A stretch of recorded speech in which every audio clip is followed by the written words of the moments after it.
Prologue. The year is 402 A.B., Anno Bellum, the year of the war. The day the Great War began was the day the Old World passed into history. They called it the war to end all wars, but it was the beginning of the end. There were so many versions of how it began, who was to blame, who was righteous and who was not, so many conflicting accounts and so much finger-pointing, that no one knew the truth of it anymore. No one cared. After the first strike and inevitable retaliations, what difference did it make who launched the first missile, or which country dropped the first bomb, or who was right and who was wrong? Mankind had set the world ablaze. Billions died in seconds. Governments fell in hours. Countries disappeared overnight. Civilization crumbled. After causing the extinction of so many other species, Homo sapiens, the wise man, nearly caused his own.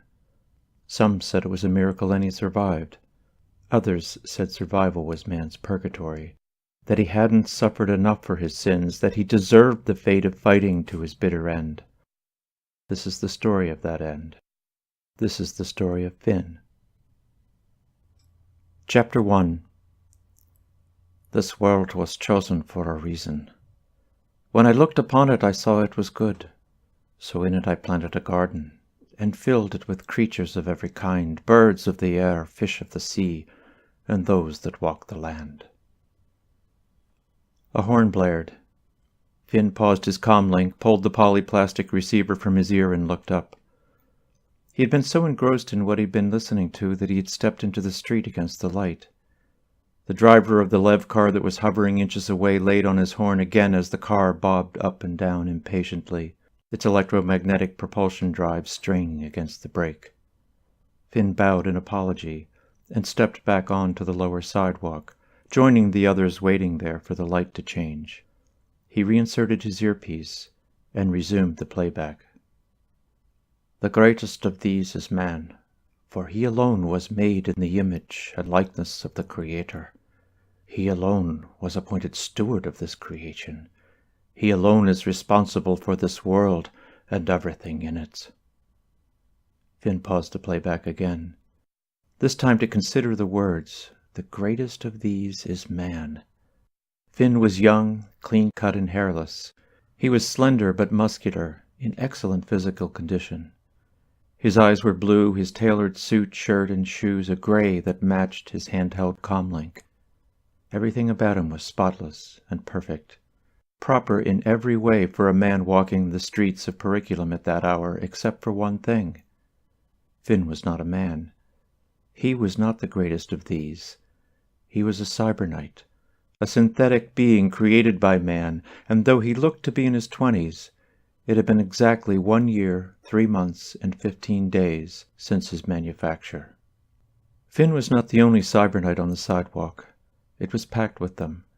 Some were dressed in work clothes, others in simple frocks, still others in uniforms specific to their jobs.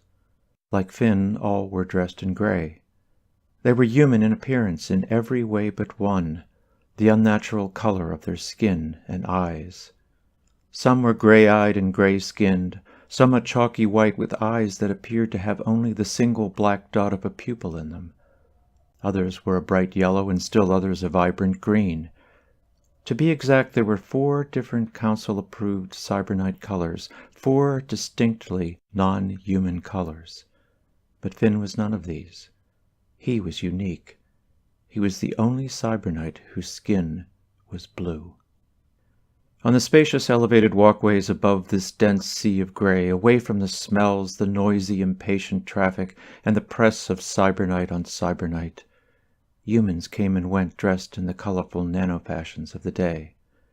Their nanofabrics could be set to whatever color or style the wearer had purchased. The more expensive the garment, the more varied the options. They could be changed with the tap of a comlink to any color except gray. Gray was reserved for the cybernites. So Council had decreed. Beyond the barrier that separated the lower sidewalks from the upper walkways, Periculum's pristine megascrapers towered into the bright blue sky. It was another peaceful day in the city. All days in Periculum were peaceful. The air was always fresh and pure, and the sky always as blue as Finn's bioengineered polyclonic skin. That particular day, like every day before it, and every day to follow, was a gift from Council, the rulers of Periculum, for it was Council who had decreed that a shield be constructed to protect the city from the harsh world that lay beyond. The shield was what gave them their blue skies and beautiful days. It was a dome 60 kilometers in diameter, extending nearly a full kilometer underground. It had a nearly invisible superstructure that arched into the sky like 1,000 shimmering upstretched fingers raised in supplication to an unseen god. Atomically bound to these metallic supplicants were myriad charged nanoparticles that created an impenetrable shield of blue around the city. Despite the great war that raged on without end, the citizens of Periculum had lived in peace beneath that shield for hundreds of years. The traffic signal began its countdown. The amber light on an overhead loudspeaker flashed, signaling the activation of Periculum's omnipresent public decree system. Obey all traffic signals. Fines will be assessed. Repeat offenders and those with a negative credit balance will be recycled. So Council has decreed. Finn's comlink blinked. He had been assessed a 3-credit fine for jaywalking. The crowd pressed closer to the street. Shoved from behind by a large gray, a slender green-skinned cybernite stumbled. Finn caught him before he fell. "Are you all right?" he asked. The green just stared back at him with verdant eyes. The light changed. The crowd began to cross. The amber light on the loudspeaker flashed again. "There will be no bad chatter on the lower walks. Fines will be assessed. Repeat offenders and those with a negative credit balance will be recycled. So Council has decreed." Finn's comlink blinked once more. Another 3-credit fine. A yellow in the crowd just ahead was trying to tuck a red handkerchief into the sleeve of her gray housekeeper's uniform without anyone noticing. But in Periculum nothing goes unnoticed. The light on the loudspeaker on the other side of the intersection flashed. "For ease of identification, cyberknights will only wear the color gray. Fines will be assessed. Repeat offenders and those with a negative credit balance will be recycled. So Council has decreed." The air sizzled as a beam of light from above reduced the yellow to the basic elements from which she had been created. Finn stepped around the disc-like cleaning bot that came to collect the yellow's ashes for recycling. On the other side of the street he took the steps up to a locked gate where he swiped his ID badge and was allowed to pass. For just a moment he looked back at his fellow cyberknights on the street below. As the gate closed behind him, their shuffling, their trudging, their grunting, and their sighing gave way to human laughter, animated conversation, and classical music. The scent of roses filled the air. He had read in his daily update that morning that rose was the scent of the month in the commerce sector. Each of the city's sectors had its own program of scents and sounds that rotated monthly as determined by council decree. Waiting until there was a break in the flow of human traffic on the walkway, he crossed and entered a restaurant. Inside he stopped in the doorway scanner and raised his arms above his head. After all, he was not human, and he was carrying a loaded weapon. The man assigned to door security had been casually flipping through the news on his comlink, not paying attention to his duties. There was no need. There had never been a security issue at the restaurant. Not ever. So he was surprised when the alarm sounded. He looked up, and when he saw the gray-suited, blue-skinned creature standing in the scanner, holding his hands above his head, a gun in one and a wallet in the other, he drew his weapon. "God be with you, sir," Finn said, bowing slightly. "Don't move a muscle, Cy," the man huffed, laboring to get up. This man was quite a bit taller than Finn, heavier too, and if the thickness of his neck and the scars on his face meant anything at all, he was not one to shy away from physical confrontation, though his obesity and shortness of breath made it clear to Finn he hadn't been in one for quite a long time. "That would require reducing the temperature of every molecule in my body to absolute zero, which I assure you is quite impossible," Finn replied. "But I shall endeavor to comply with the spirit of your request." "What the hell are you, and how the hell did you get up here?" the man said. "I direct your attention to the identification badge which I am holding in my hand, sir. If you would please examine it, I am sure this situation will resolve itself peacefully." The man peered at the ID wallet Finn was holding open above his head. Finn said, "As you can see, this badge clearly identifies me as a member of the Security Intelligence Agency. As such, I have permission to use the elevated walkways so long as I do not interfere with the flow of human traffic." This is a cop bar, shit for brains. Don't you size know anything? Now set the piece on the floor, nice and slow. Kick it over to me. Then get the hell out of here and don't ever come back. I am duly authorized by counsel to carry an SIA-issued pulsar at all times. You're a Psi. That fact should be apparent from my appearance. As such, I do not understand your objection. Since when are Psis blue? I am an experimental prototype assigned to the SIA. You're lying. SIA doesn't use Psis. Actually, they do. I have been with the Bureau for over a year. Then where's your uniform? I am off duty. These are my SIA-approved street clothes. Nice try. Now drop the pulsar. Shouldn't you recycle me if I am carrying an illegal firearm? Too much trouble. The nearest dumpster is 3 blocks over and I just ate. Drop the piece and hit the road. With all due respect, I cannot do that. Now, if you will excuse me. Finn returned his badge to his jacket, his gun to its holster, and tried to step past the guard. The man was adamant. Last chance. Beat it. Unless I am mistaken, Finn said, this restaurant is a public establishment. Per City Statute 2161-53, you must admit any citizen who is authorized to be on this level. Under the Artificial Intelligence Act, cyberknights are citizens of Periculum, and as I have demonstrated, I am authorized to be on this level. What do you want, Psi? My name is Finn. I said, what do you want? A man stood up from a table in the back and started toward them. He was Agent Ben Claiborne, a large man who wore a rumpled brown suit that was a size too small, making him look even larger and more intimidating than he already was. He had explained once to Finn that this was a trick he'd learned from the agent who trained him. He said it made the perps nervous, and that was always a good thing. Finn looked his way. Him, he pointed. I wish to speak with him. What do you want with Claiborne? I have properly identified myself, sir. Why are you continuing to ask me so many questions and blocking my way in such a belligerent manner in violation of at least 2 city ordinances? Claiborne came up to Finn, put a hand on his shoulder, and spun him around so they were nose to nose. It's because he doesn't like you, Blue. I don't like you either, you beady-eyed, skinny little shit. You're a Psi, get it? No, sir, I do not, Finn replied, glancing up at the loudspeaker mounted over the door. I also do not understand why neither of you has been fined for bad chatter. Are the loudspeakers in this establishment not functioning? They work all right, but like the man said, this is a cop bar. We are the law. Claiborne nodded to the door guard.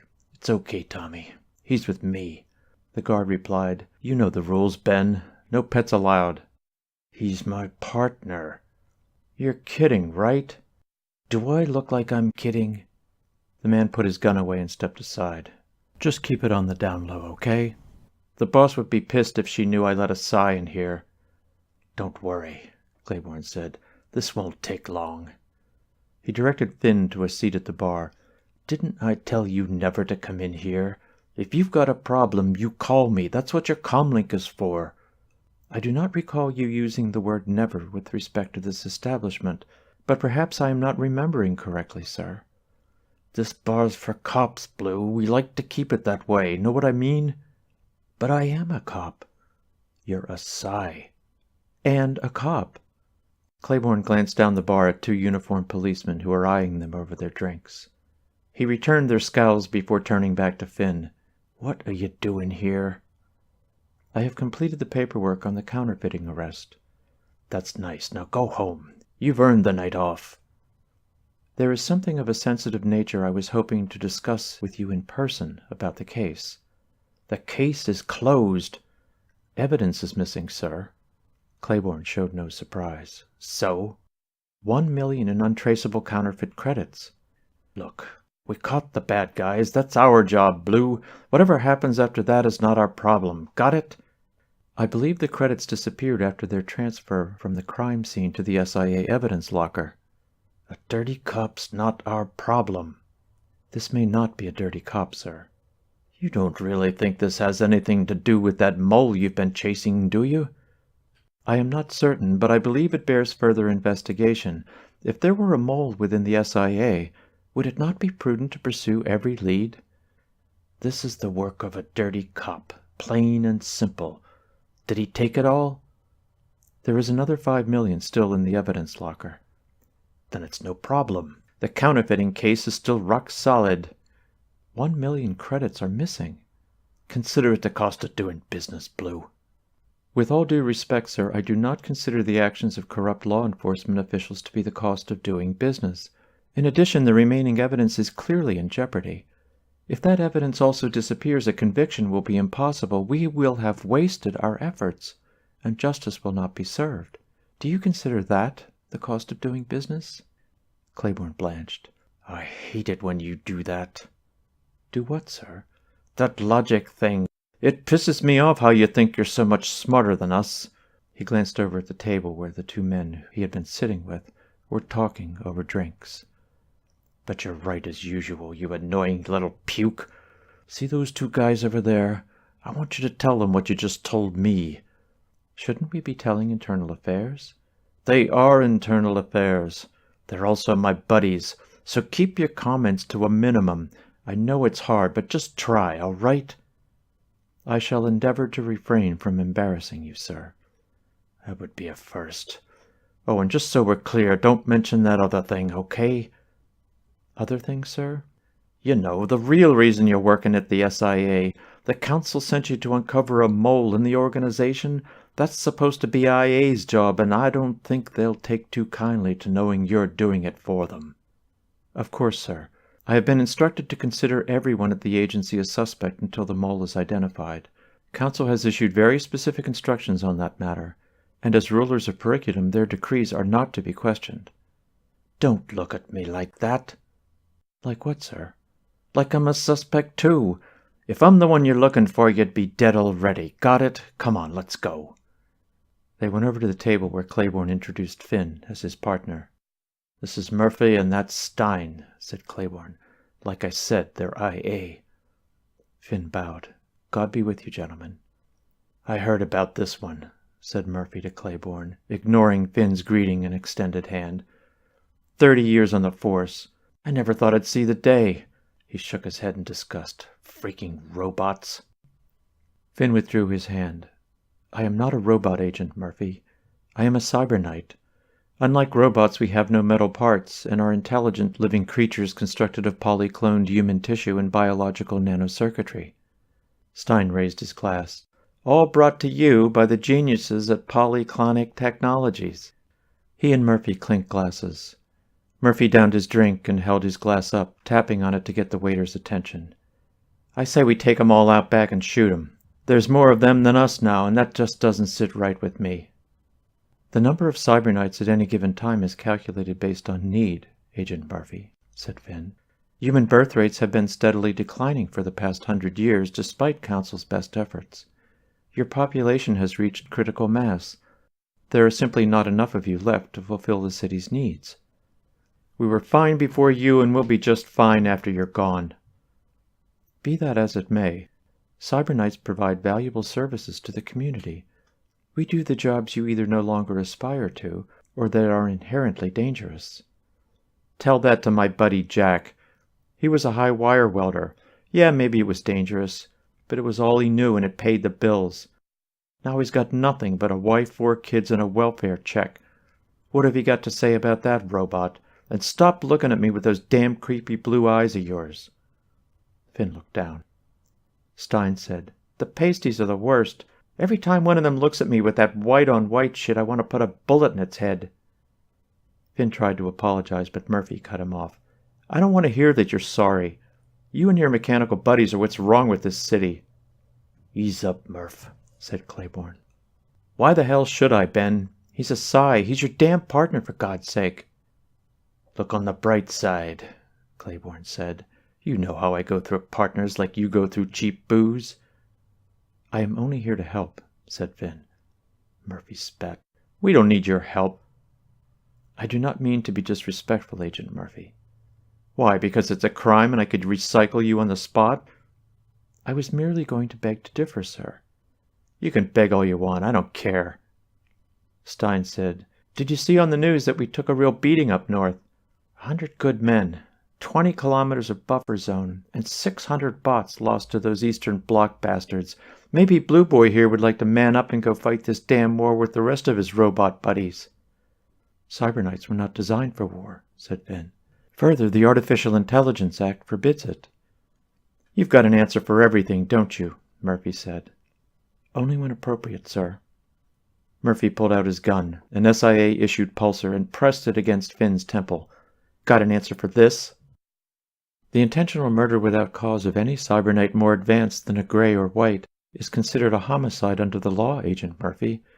Homicide is a capital offense, even for humans." Murphy put his gun away. "It's not a homicide because you're not a man. I like to call it a robotomy."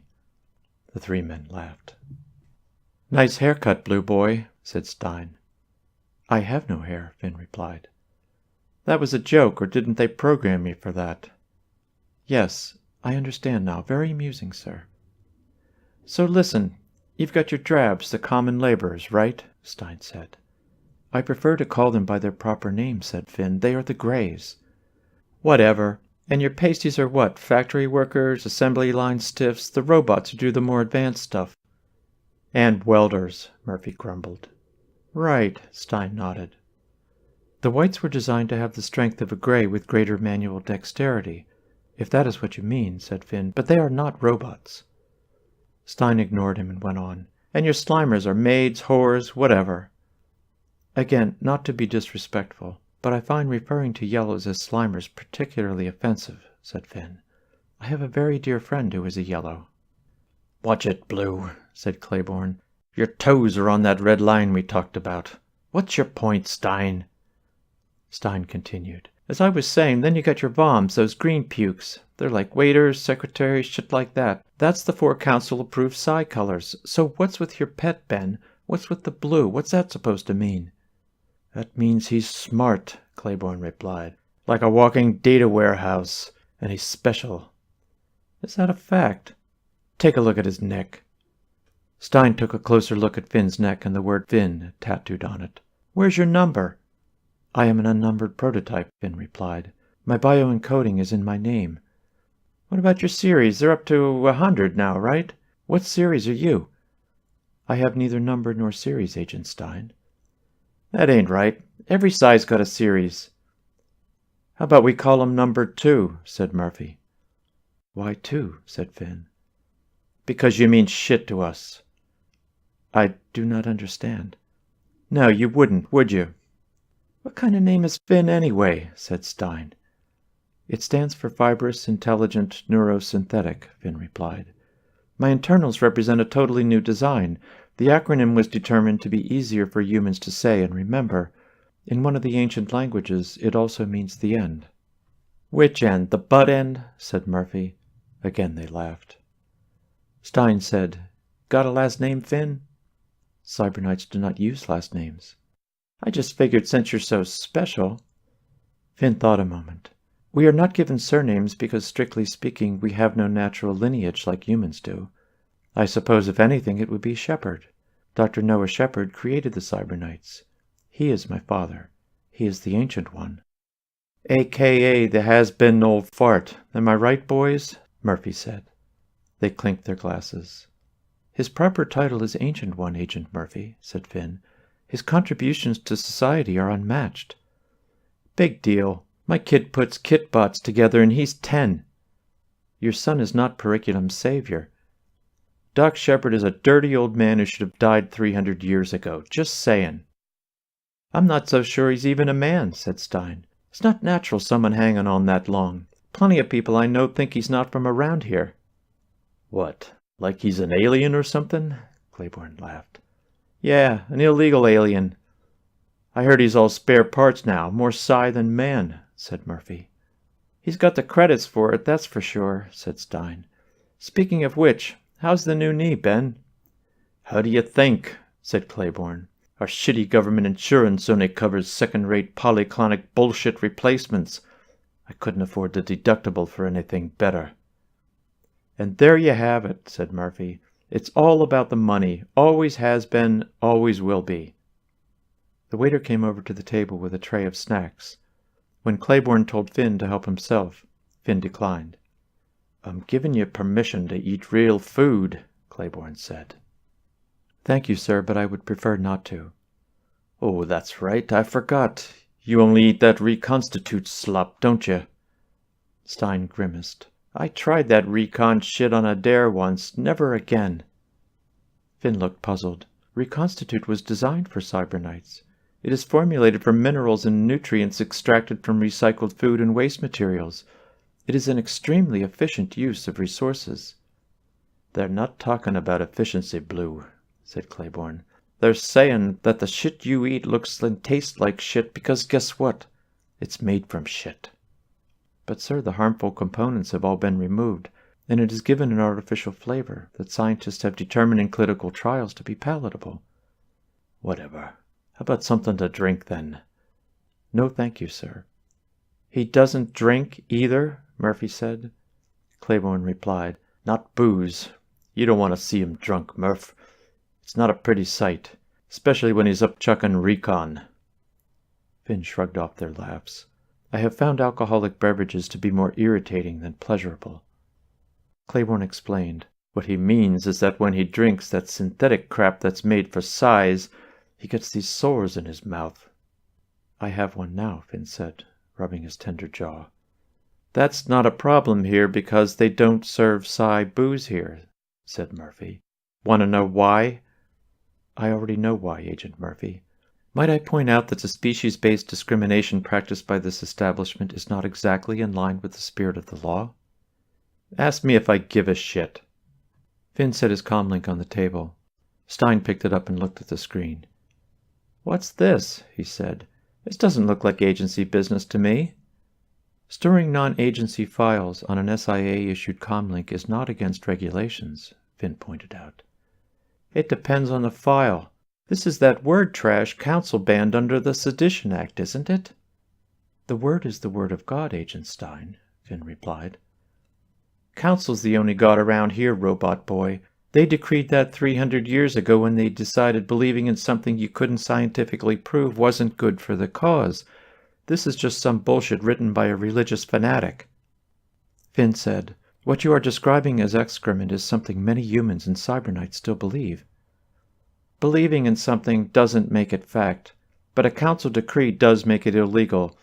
Looks like you were right about losing another partner, Ben." Stein tapped his shoulder holster. "Should I do the honors?" They laughed. Finn said, "Dr. Shepard personally authorized the transfer of this copy from the Library of Council. He recorded it himself a very long time ago. I can show you the digital certificate of authorization if you like." "Don't bother." Stein flipped through the document. 3 persons in one God. What the hell does that mean?" "Unclear, sir. The concept of the Trinity is a mystery." "Yeah, I'll bet. 'You shall not kill,'" Stein read. "Is that what you call the Word of God?" "It is one of his commandments, sir." "It's bullshit. In this world it's kill or be killed. They should have taught you that at the academy. Oh, that's right. You didn't go through training, did you? You went straight from the assembly line to a desk outside Ben's office." "It is wrong to kill another." "Says who? Your God?" "From a practical perspective, murder tears at the very fabric of society.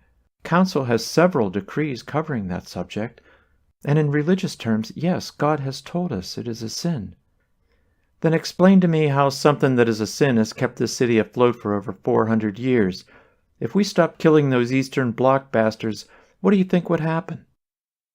"The Word tells us that if we choose peace, God will reward us with peace." "You can't be serious." "You're a Godder, Blue?" said Claiborne. "I thought you were all about the science." "I look to science for the practical, sir. I look to God for inspiration and hope." Murphy said, "There is no God."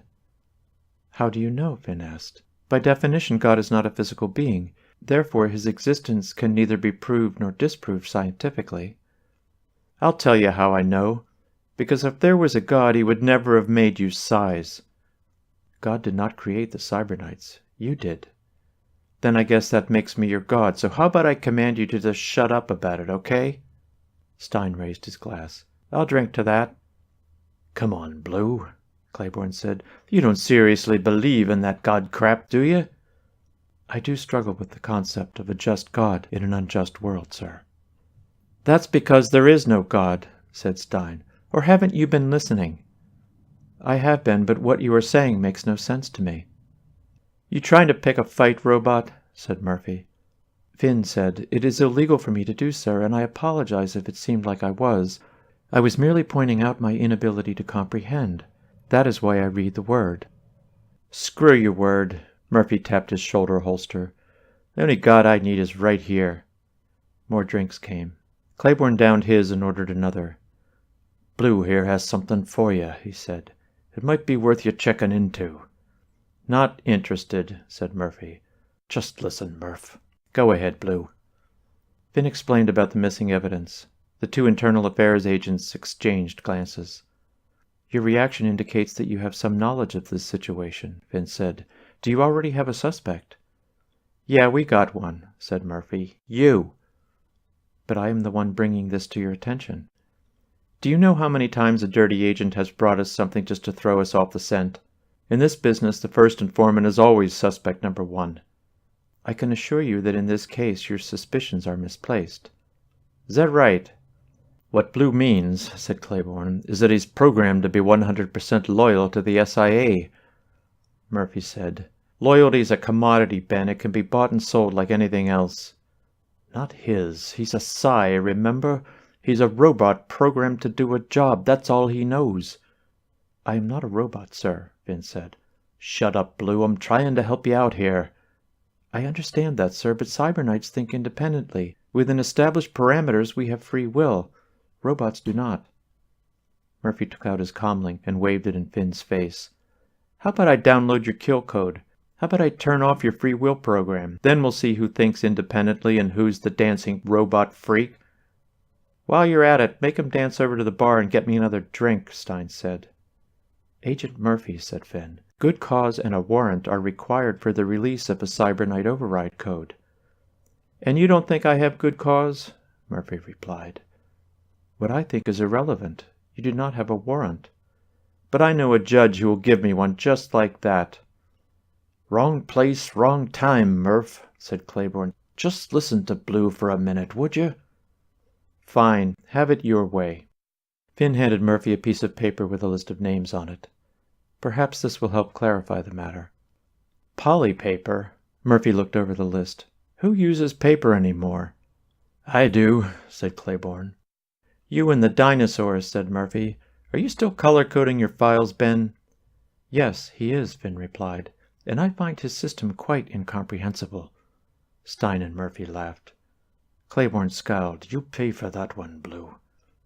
My apologies, Finn said. I used paper because I was reluctant to enter the data into our system, Agent Murphy, considering that someone on the inside is responsible. So what am I looking at? Murphy said.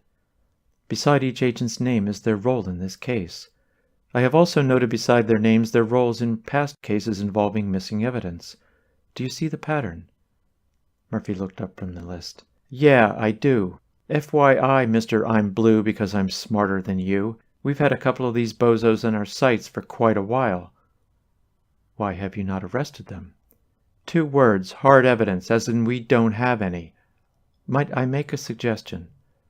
Claiborne interjected. That's enough, Blue. They don't need you doing their job for them. I am only trying to help. That's okay, said Murphy. I'd like to hear what Robo-Agent has to say. Go ahead, enlighten us.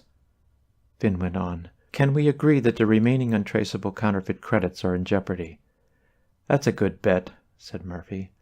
Then I believe we can also agree that we have been presented with a unique opportunity to discover the ones who removed the first million, which in turn could produce evidence to connect them to these prior crimes. What kind of opportunity? The opportunity to let them steal the remaining 5 million and catch them in the act. Just how do you propose to do that? I have taken the liberty of treating the remaining credits with a commercial nanotracer, one that is non-standard for SIA, one that no agent would normally think to use or test for. Each batch of tracers emits a unique signal. That is how humans keep track of their domestic robots, Agent Murphy. When the perpetrators handle the money packs, some of the tracer will transfer to them. The rest will remain on the credits, directly linking the criminals to the contraband. This will give you the hard evidence you require. The number at the bottom of that sheet of paper is the particular signature of the nanotracer I used." Murphy nodded. "I have to admit, that's good work, Finn." "I'll bet that hurt to say," said Claiborne. "Trust me, you have no idea." "Believe me, I do. Blue's got a knack for finding something on just about every case that makes me look like a total idiot." "That shouldn't be hard. You are a total idiot," said Stein. Claiborne gave him the finger. "Screw you, Stein." "I assure you that making anyone look foolish was never my intention, sir," said Finn. "Screw you too, Blue," Claiborne said. "Speaking of which," said Stein, "I know this little whorehouse down on the edge of Sci-Town. There's this Slimer there that can suck the chrome off your pulsar. You guys want to head down there?" "You would allow a cybernite to put their mouth on your weapon?" Finn said. "That seems quite reckless." "Not that weapon, Blue," Claiborne said. "The other one. You do have one, don't you?" "What you are suggesting seems somewhat disgusting, sir." "That's because you've never tried it." "You know, it seems damned unfair that Psis get to have all the fun with none of the consequences," said Stein. "Are you referring to our engineered sterility?" asked Finn. "What do you think?" At this point I am not sure what to think.